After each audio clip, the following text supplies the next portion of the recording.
Hello nurses, welcome back to our channel, and for today's video is another condition under the disorder of the RBC or red blood cell. This is still part of the hematologic system discussion that we're going to talk about today, which is your folic acid deficiency. So if you're not yet a subscriber of this channel, please do consider to subscribe, hit that like button, comment, and share this video to your fellow nursing students. Folic acid deficiency is almost the same thing as your pernicious anemia or the vitamin B12 deficiency. The difference is that the folic acid deficiency is a deficiency in vitamin B9 or your folic acid. So your pernicious anemia is a deficiency in your B12, also known as your cyanocobalamin, while your folic acid is a deficiency in B9, also known as your folic acid, folate, or folicin. Okay, so parehas po silang nutritional deficiency.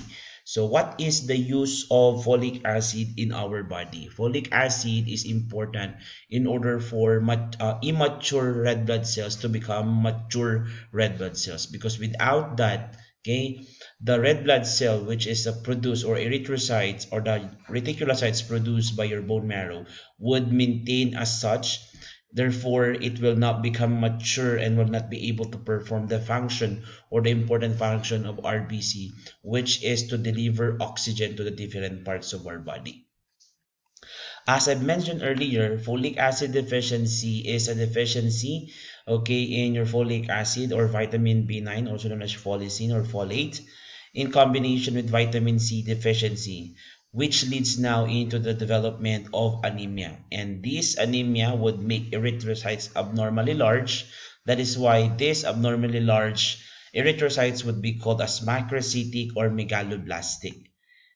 Hence, the other name of your folic acid deficiency is your megaloblastic anemia.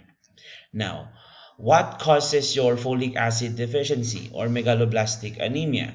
So number one is the lack of vitamins in your diet. So if you are not a fan of eating foods that are rich in vitamin B9, definitely you'll be developing this condition. So what are the foods that are high in vitamin B9? Of course, organ meats is one, plus your green leafy vegetables.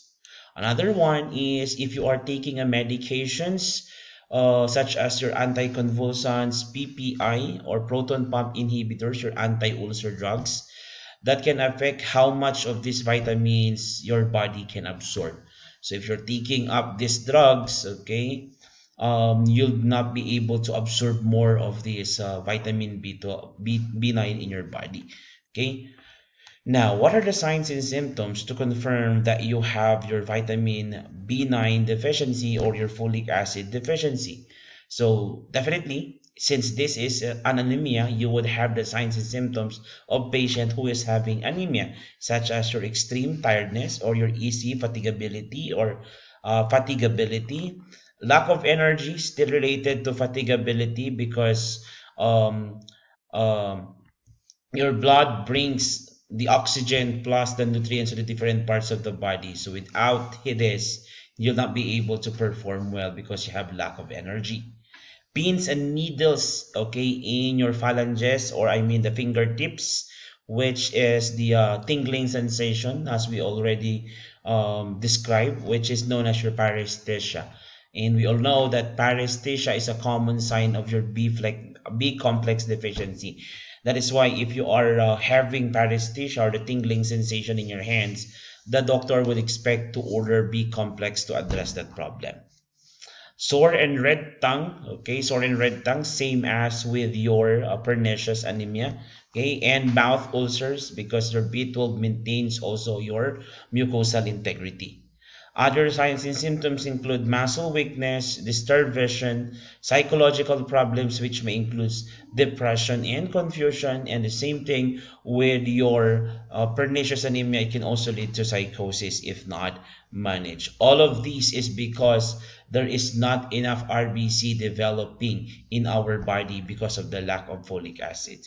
And problems with the memory, understanding, and judgment still because of the hypoxemia, okay, that leads into hypoxia, okay, because of the decrease the development of mature cells, okay, mature cells, due to the fact that there is lack of folic acid.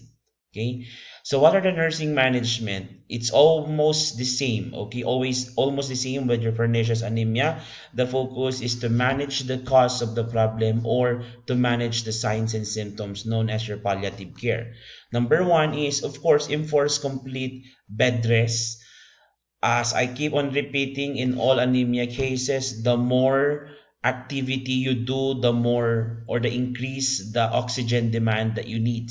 So the lesser the activity, the lesser the oxygen demand, since the problem with anemic patient is that they don't have enough oxygen to be delivered to the different parts of the body due to the lack of RBC. Enforcing a complete bed rest is ideal since it will lessen the activity, hence lessening the oxygen demand as well. Okay.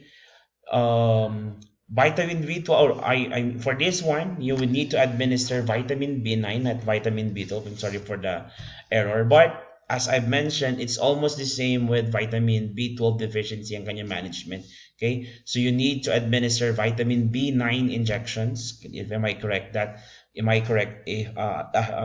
just want to correct that.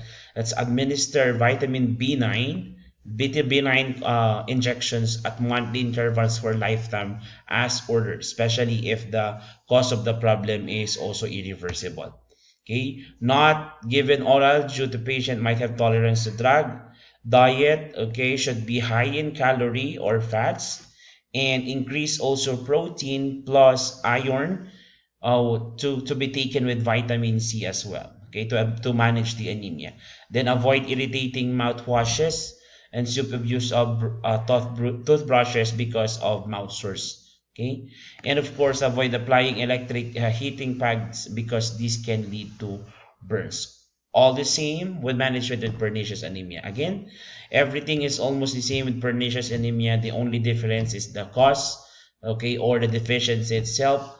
Your folic acid deficiency is a deficiency in B9, while your pernicious anemia is a deficiency in B12 or cyanocobalamin. Folic acid deficiency is also known as your megaloblastic anemia.